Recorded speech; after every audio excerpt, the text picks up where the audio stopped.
think they're ready for this. You know what time it is? It's about that time of the week to showcase what you got, the talent that we have. It's a whole lot. You can sing, you can dance, you can rap, you can write. It doesn't matter. You know what time it is? Put your hands in the sky and wave them side to side. Every foot alive. It's Talented Thursday with Kimberly E. Shell. Let's go.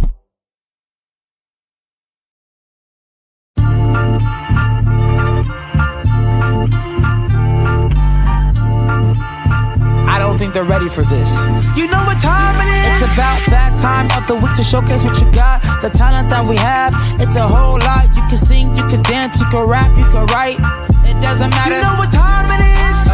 Put your hands in the sky and wave them side to side. Every foot alive. It's Talented Thursday with Kimberly E. Shell. Let's go.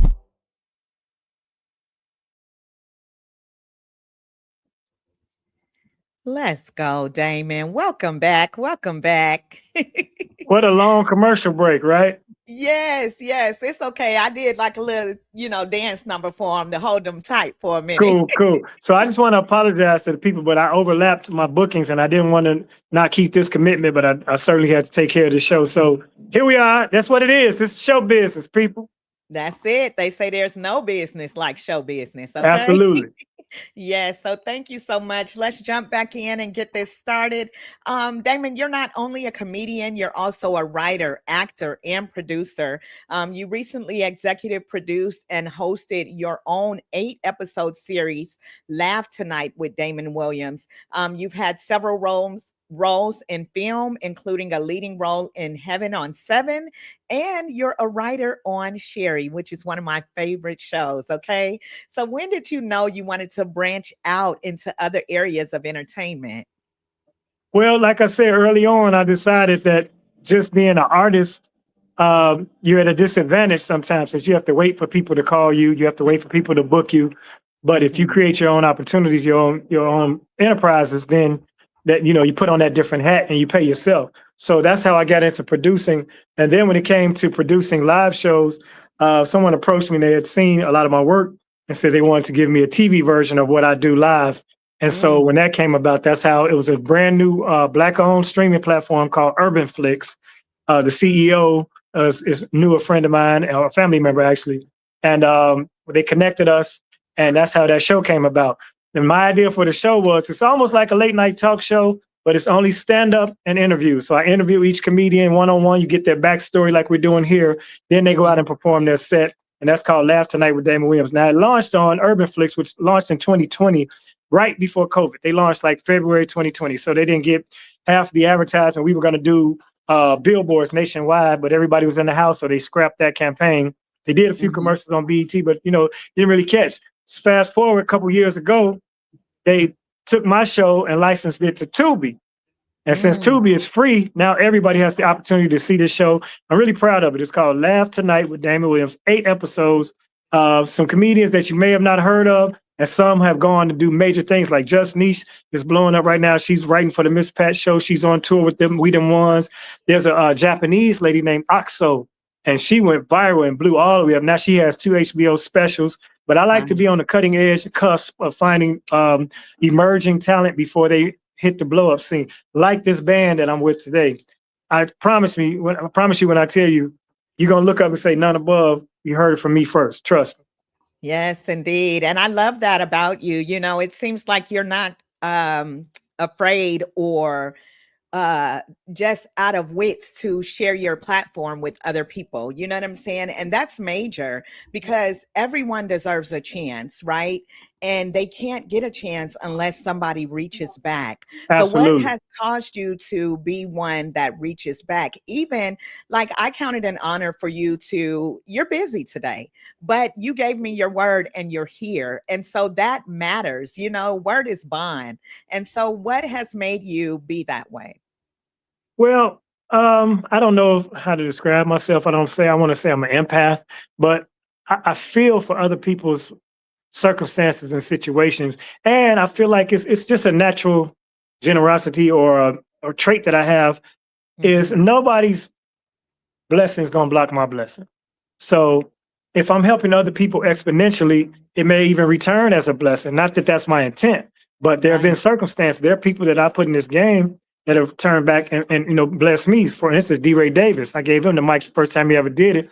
Fast forward, I had a long-running New Year's Eve show at Star Plaza in Maryville, Indiana, Mm-hmm. where they tore down my venue, so I didn't have a place to do it. So for three, my New Year's have been spent on D-Ray's show at the Airy Wow. Crown, the place where I did my first Isley Brothers joint. And that's because I blessed him to be who he is.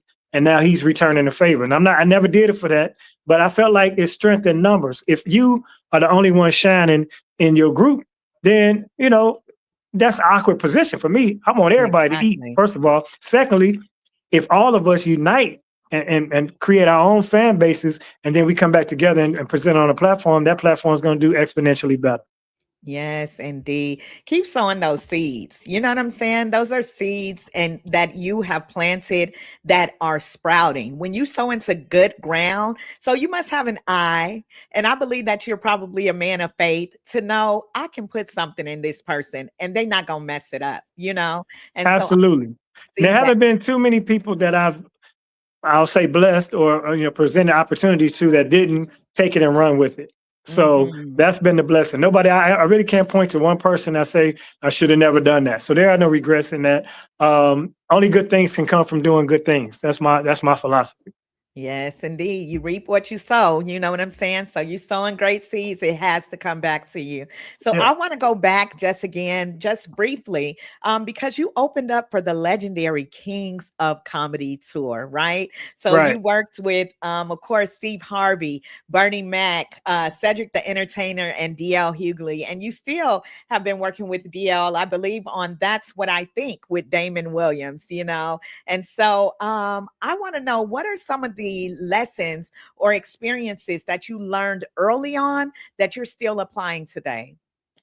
Well, the main thing is to be reliable. Like for Mm, today, if I committed to being on this particular platform and I knew I had an event that might clash with it, but if I could figure out a way to do it, I would do it other than cancel it, so be reliable, be professional, be good at what you do, and try to be punctual, which I'm still working on that one. But you need to be reliable. So if people know that you're dependable, and if they book you, you're going to do what they booked you to do. You're going to show up. You're going to show up prepared, and you're going to do a good job. And those things that take you far. Then you have to be accessible, because you never know who a person in the room is and what they do. So there have been mm, many jobs that I've taken for lower pay scale and end up meeting someone there that put me on to a much better opportunity. Sometimes you have to volunteer and work for free, because opportunities come from that as well. So when you yeah. believe and invest your time and your efforts into yourself, it should come back. And if you're gifted at anything or dedicated and passionate about it, your gift will eventually find a place for you, and your gift will sustain you, if not even do greater and take care of you. Damon, you messing me up tonight, okay? I mean, you have such a way of speaking. You're a comedian, so of course people think, oh, he gonna make me laugh. But you have me on the verge of tears tonight as well, because I know that this is something that God is calling me to. So you are inspiring me. Let me hold it. Thank you. Amen. But Thank that's you the whole so much. point. I mean, of course, I would love to sit here and crack some jokes, but people know I'm funny if they know me. And if you want to see my jokes, go on my TikTok, on my Instagram, on my YouTube. But if you want to hear, Yes. my experiences, and a lot of times I've always wanted to get the backstory. Like I always wondered what it would be like to just be kicking it with Eddie Murphy. You know what I mean? Yeah. Off script, just hanging out, or what his thought processes are, what his mindset is, and things of that nature. That's always been the guy I wanted to hang out with. I met so many people. You mentioned the Kings of Comedy, which I did in 99 and 2000. Fast forward to 2023, those same arenas that we performed in as I was their opening act, I was one of the featured acts. So that's Nice. a full circle moment. And it's one of my proudest achievements, because, I did the United Center here in Chicago on New Year's Eve Yeah. as one of the guys, and one of the best guys, not just somebody that's, an add-on to the show. So, the progression, the faith, you gotta have faith, gotta have belief, gotta have confidence, and you gotta be a little bit crazy to believe that you can go from doing nothing to becoming something. I mean, Yes. and if nobody else believes, if nobody else encourages, if nobody else says they see it, if nobody else shows up to your shows, or nobody in your family tells you you're doing a great job. You don't need any of that. It's between you and God and your faith and your belief and your determination and your drive. And that's what's going to get you there. And all those other things I just mentioned can stop you from getting there if you rely on that to be your motivation.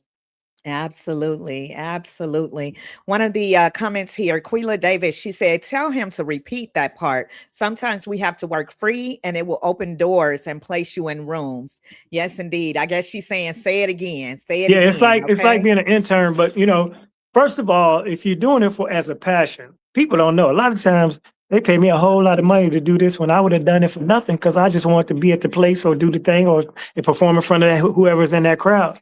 But I Yeah, ain't gonna don't tell tell them nobody, that. Damon. Yeah. Okay, I'm like, don't And tell nobody, yeah, Damon. no, them days over with. I'm gonna send you Okay. to somebody else.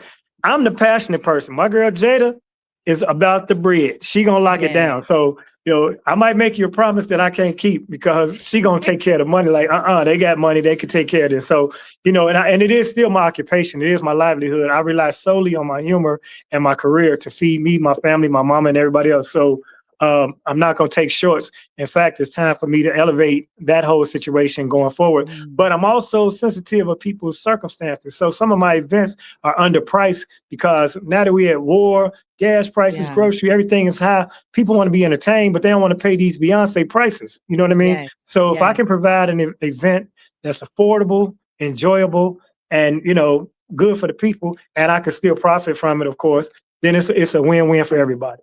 Absolutely. I love that. I love that. I want to tell you that I stalked your page. Okay. I'm not a Good. stalker like that, but No, I did stalk I your like for page, my you know? interviewers to be prepared. Yes. And so I didn't press all the hearts because it's kind of weird to open your notifications and it's like, brrr, thousands of hearts. But I did. I went through, I was cracking up in the middle of the night. I'm just watching. And I came across a short that you did. And so I'm laughing, and then I see this short, right? And it's based on the book Blackface to Black Faces by Steve Capers. He's Yes. the founder of the Martha's Vineyard Comedy Fest. And Hmm. that short was such a serious moment. It made you like, wow. Yeah. So I want to know, can you give a little bit of the backstory on that short and how did it make you feel acting that part out? It was super heavy because the story of comedy, and especially Black comedy, it comes from a place of darkness and pain where we use humor to sustain us, even going back to slavery. So when you look at what some of my predecessors and the pioneers of this business went through with going through the back doors and Jim Crow and segregation and things of that nature, and being humiliated just to earn a living with the black face and being stereotypes and caricatures and such. So we documented the fact that they existed, and we went on a slight transformation to the current. But we're paying homage to, Moms Mabley and Dick Gregory and Pig McMartin and Amos and Andy and all those people from back in those days. And I don't know if Amos and Andy was even Black people. They might have been the two white dudes that was in blackface. But that Okay. era, right? Right. So I don't want to speak incorrectly. And then we transitioned all the way to the current, and me, trying to be on the forefront. But the Martha's Vineyard Comedy Festival is also in a place where Martha's Vineyard, people don't know, it's not just about the bougie elite and rich people. It was one of those enclaves where if Black people couldn't go to certain beaches, we had a place. So all the artists of the 50s and 60s, the Renaissance of Duke Ellington and Cab Calloway and all of those elites back in the day, some of the writers like Gordon Parks and the photographers, and that's where they would vacation. And we have a long history of not having places for us back in those days. So if you see the movie Inkwell with Lorenz Tate, it's Yeah. based in Martha's Vineyard. The Inkwell is a beach that's literally where slaves descended or landed, and it was on the road to the Underground Railroad. So they called it the Inkwell, but it was a way to get out as well. So it's a lot of history. If you look up Martha's Vineyard and Martha's Vineyard history with Black history and things like that, now there's still a bunch of beautiful historic homes where Black people own properties and such.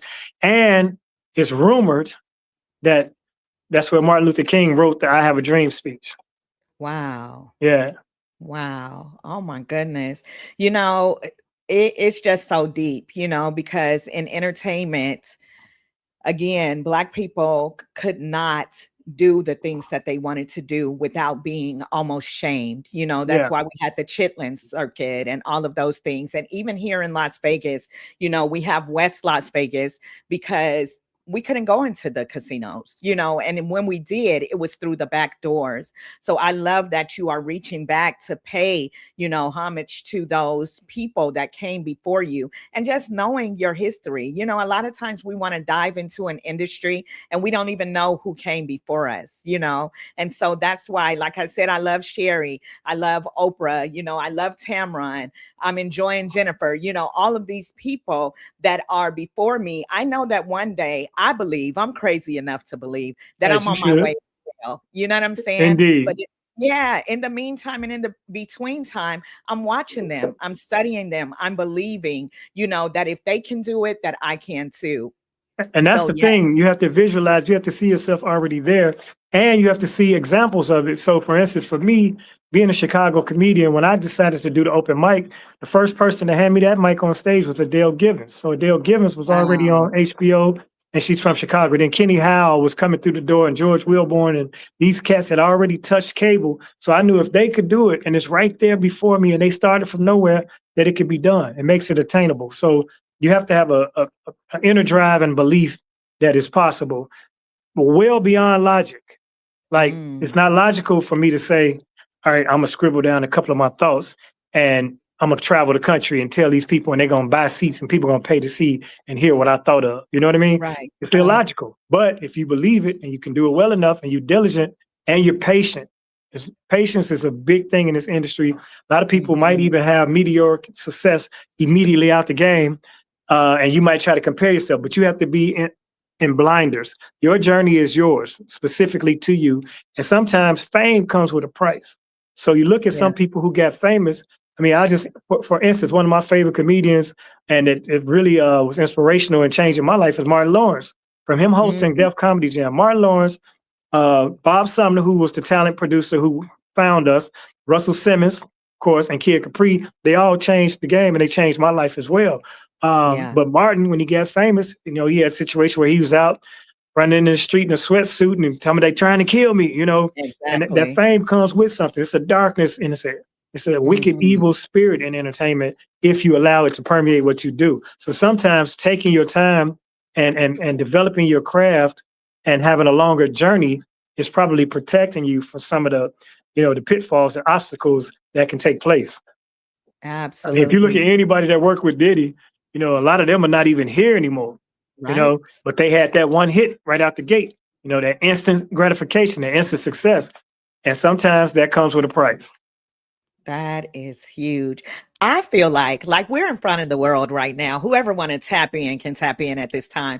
But I feel like you're talking directly to me. You know what I'm saying? So I'm taking these nuggets in and I'm hiding them in my heart. You know, a scripture that my mom always says is patience is a virtue, you know, and it is. I believe I shared with someone just recently that it's taken me time. Every time I kind of reach out and say, hey, I need assistance with this or whatever, that person ends up not being able to assist, not because they don't want to. They give me the Right. initial yes, but for whatever reason, it falls through. And I said, God is teaching me. I got you. You get what I'm Yeah. I saying? mean, you know, metal sharpens metal, you know, iron on Yeah. iron. So if it was simple and easy, everybody could do it. You know, Yes. it's this Definitely. thing we're trying to do, what you're pursuing, what I'm pursuing, is not for the average person. I mean, there are 8 billion people on the earth, but it's probably 10,000 comedians out of Right. 8 billion people, right? There's 8 billion people on earth, and it's 3 successful Black women doing talk shows. You know what I Come mean? on. So Yeah. that's a very, very fine opposite. I mean, sorry, I had tequila too. It's a very small number of successful people that do this, but Yes. those are the people that believed and continue to do it. Now you got to have luck, you got to have skill, you got to have blessings, you got to have a praying mama don't hurt. You know, I know I Mhm. do. That's who's I covered do me too. throughout my time in the streets Come and in on. this business. So, you know, but it still got to come from here. Got to be in you to do it. So enough of the inspiration. Ask me some silly stuff. I got you. I got you. I'm You Les ready for a Brown rapid? now. you But it's been good. Look, the comments rolling in. They talking about he definitely speaking to me as well, you know? No, these So are facts. yes, I mean, it's not something I'm guessing. That's just 33 years talking. And believe mm, me, if I could have been at a higher level in this game sooner and quicker, I would have taken it and accepted that route. But at what cost? At what sacrifice, right? Like, for instance, I based my career in Chicago and I've always been here. A lot of people say if you went to New York or if you went to LA, you know, Tommy Davidson, Chris Rock, they've all given me advice. Like, you know, Chris Rock said to me, listen, man, if you want to make cars, you live in Detroit. You want to make movies, you live in LA. You know, but I right. had my newborn son at that time. I'm not leaving my son or bringing my son out to struggle. I was doing well enough to stay home in a major market and sustain Yeah. myself as I proceed on my journey. And then I said to Tommy Davidson, I'm like, I don't want to leave, you know, because my son, blah, blah, blah. You know, my circumstance. He said, well, you know, sometimes circumstances can limit your ass, but it depends on what your goal is. You know, Yes. now if I had sometimes too, also, you have to dream bigger than you do because what you believe you can do, God may have something way bigger, but you got to ask for it, you got to want it, and you got to see it. So Right. my thing was I wanted to be a traveling comedian, a headline around the comedy circuit, well known and respected. I got that. So I now the like dream is I want to open my own arena tour. You know, now I want to do stadiums. I want to do, you know, movies. I want to do the bigger things. But I achieved right. what I sought out for. So now I have to dream bigger and ask for those dreams to be blessed. Absolutely. I love that. Look, you said you ain't want to do Les Brown, but you gave me one more round of it. I'm loving it. I'm loving it. These are facts, man. And I'm not just saying this to you know to inspire people. I'm encouraging myself as well. Yes. Because it's Come easy. on. Once you reach a certain plateau, it's easy to stay in your comfort zone. And that's where I've been for the last 3 to 4 years. I think I've been a little bit too comfortable in my comfort zone because I had Mhm. radio with Tom Joyner. So I had, you know, a supplemental income there. Right. And, you know, I did 8 years on the Tom Joyner Morning Show. And God bless Tom because he really revitalized my career with that. But Right. now that's over with. So what's the next thing, right? Right. So Right. you always got to be seeking the next thing, even in what you feel is successful or you achieve, you know, but you got to also look at where you were and 5 years ago or whatever, and the fact Mhm. that you've progressed to here. 5 years ago, I would have killed to be who I am now. You know what I mean? When I was trying to get to Absolutely. this, you know, Yes. so and 10 years ago, I wouldn't even imagine that it would be this still the same thing, doing it this long, consistently, no lulls, no downs. You know, see, my career has continuously been on an upward progression, even Right. though I don't have the major platforms. Like you mentioned, D.L. Hughley, he gave me 2 years on his show. You know, that's a Nice. nationwide syndicated platform. We Yes, wound it that is. down in December. So you just got to be seeking the next thing while you enjoy where you are, because, like I said, prior to being where you are, you wish you could have been. Absolutely. Absolutely. I have a question here for you from our listeners. Ask him, is he a spades or dominoes expert? Which one, Never Damon? played dominoes in my whole life, but I can play some Damon, that spades. is not true. That's facts. You know, dominoes, I mean, I Really? imagine people play dominoes in Chicago, but it's not real big that I see it, you know, like in Uh-huh. every bar and club, like Right. spades or bid whist, you know, that's here. And I played bid as a kid, but I don't even play bid, but I can still throw down with the spades. Okay, you got spades. Well, you could talk about me with spades because I don't know how to play. Don't tell nobody because I don't want my black card revoked. Okay. Yeah, next question. Next question. Next question. Next question is, so again, I was watching your page and I was cracking up because you talked about the prom king and queen. You said you wanted to give them a shout out because they fell off, basically, and now No, they like everybody else. Go ahead, tell me that. Tell me. well, I always, whenever I do some type of reunion, I always Uh-huh. ask about the notables. Okay. So I want to know who had best physique and see if they still in shape. I want to see who most likely to succeed, see if they fell off, you know, Uh-huh. not to see them be negative, but just to see where they Right. ended up. Because a lot of those people that had that super popularity in high school, a lot of us aspired. And then, you know, that was their biggest moment. Like I know people that still dwell on high school like it's, you know, the best thing that ever happened. And you have so Right. much life since then. I mean, you 61 and you still King alumni, you know, and you still trying to talk about the little dance group you were in Yeah. 82. You know, let it go. Not let it go, but, you know, do other things. So Let it go. I kind of have fun with that. Yeah. Yes, indeed. Another question that's coming in, they want to know who would be your ideal comedy tour lineup? All right. Well, it would have to be a mixture of male and female because I think we underestimate or under appreciate the women in comedy. And I just made a post about that because it's Women's History Month. So if I had to do, let's say, 4 people, Mm-hmm. and if we could go living or dead, so see, my lineup is going to be different from what people would think. But I say Okay. my all-time great, I got to have Eddie Murphy, Richard Pryor. I got to have Red Fox. Okay. Then I got to have, from the women's side, I need my girl some more because she always has new material. And then there's a Yeah. young lady named Just Niche who's on the circuit now. So I would do that, and Nice. that's jumping over a whole bunch of people I love. I hate doing lists. I hate doing the Mount Rushmore stuff like that. Right. And of course, I would be the host of that show. But that would be banging. Now, for my contemporaries, you got people like my cousin George Wilborn, who's always hilarious. Yes. Then Deion Cole, who is brilliant. D. Ray Davis, who I mentioned. And then there's people like Wanda Sykes, and even Ellen DeGeneres is funny to me. There's a white Yeah. brother named Bill Burr, who's a killer. There's a controversial dude who got caught up in some nasty stuff. His name is Louis C.K. So I'm all over the gamut. Of course, the Okay. Four Kings, Bernie Mac. So I would be all over the place. Robin Harris, in his heyday before he passed away. There's so many greats in comedy, and I got so many people that I know right now watching this, like waiting on me to say their name. But it would be endless if I continue.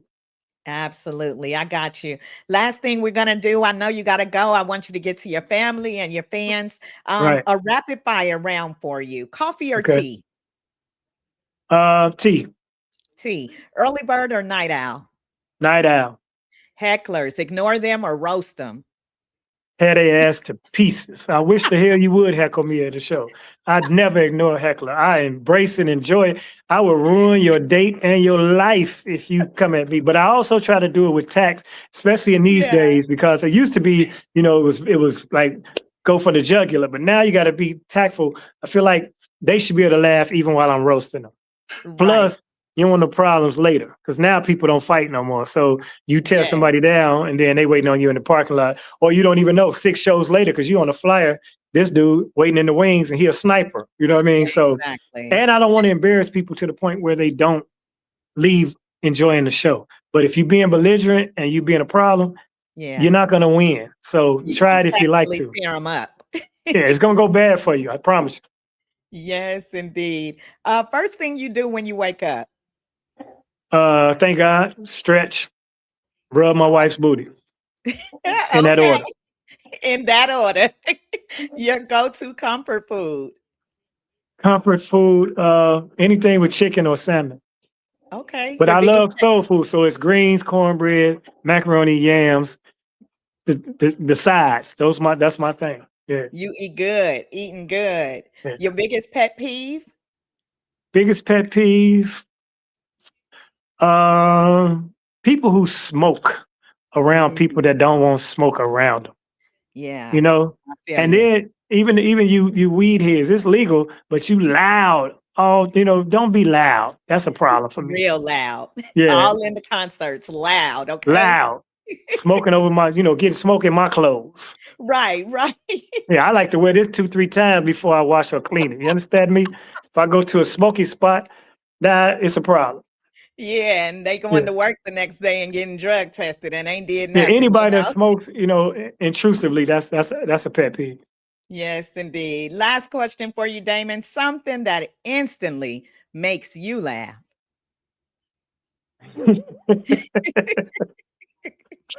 It's bad to say it, but if somebody fall, I don't give a shit where it is and how it is.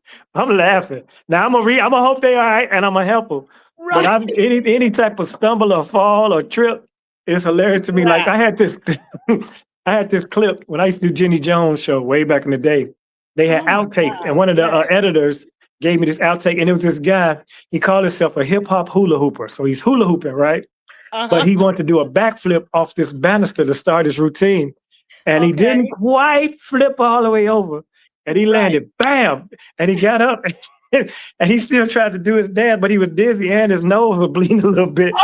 And so Jenny Jones was like, "Are you okay?" He's like, "I'm good." She said, "But you're bleeding." He said, I like blood. Y'all don't like blood? So I know that's cruel, but I used to show this tape every time I had company, and we would laugh. Oh my Hilarious. goodness. I wish Instagram was around then so I could have posted it. It would have went viral for Right. sure.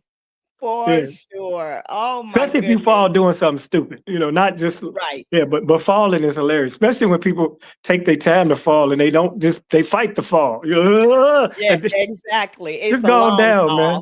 Yeah. What you say, just go on down? Just go on down. Quit fighting it. You going down. Yeah. Exactly. Damon, thank you so much. March 19th, you are going to be in Jams and Jokes in Maryville, Indiana. May Yes. 22nd, you're going to be back here in Vegas for the Vegas Takeover at the Hard Rock Las Vegas. Yes. And then you are doing the 16th anniversary of the Martha's Vineyard Comedy Fest, August 3rd through the 21st. You are Yes. living your life. Amen to that. And I'm like I said, have jokes, we'll travel. No show is too small, no arena's too big. And thank you for having me. Like I said, I'm gonna greet my guests, like you said, and I'm using my wife's phone, so she probably is tweaking right now. We don't have our phones. My battery. This Please type get of off my time. battery. Yeah. But shouts out to my wife Juanita for letting me use the phone, and thank you for being your patient self to let me get this done. I'll see you when I look at you.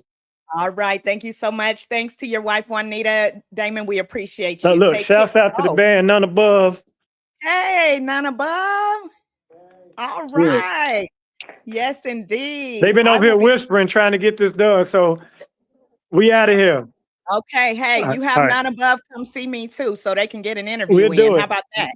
That's the name. NUNN above. None above. All right. We'll see you soon, Damon. Thank you so much for your time. God bless. Thank you. You're welcome. Bye-bye. Peace.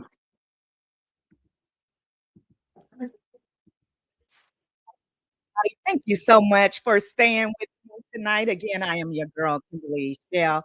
And tonight's guest was none other than the legendary comic, Mr. Damon Williams. I'm going to call him Mr. Heart of Gold, Damon Williams. Again, it has been a long night. I thank y'all for staying here with me. I see Renita saying that was fun. Yes, it was. Danny said, he is a hoot. Yes, indeed. He was definitely a hoot. And also that heart. You know what I'm saying? This has been a great show, inspirational. Y'all, I was on the verge of tears. Y'all saw me. I was like, a I had to hold that mess in. You hear? I ain't want to let go on y'all. I had to keep the interview going. So with that being said, I will see you all next week. Thank you for your love and support here on Talented Thursdays. Y'all make it a great Friday, all right? I'm going to put something in my belly. We'll see you soon, y'all. Bye. Thank you for watching. Please support by subscribing to Talented Television on YouTube.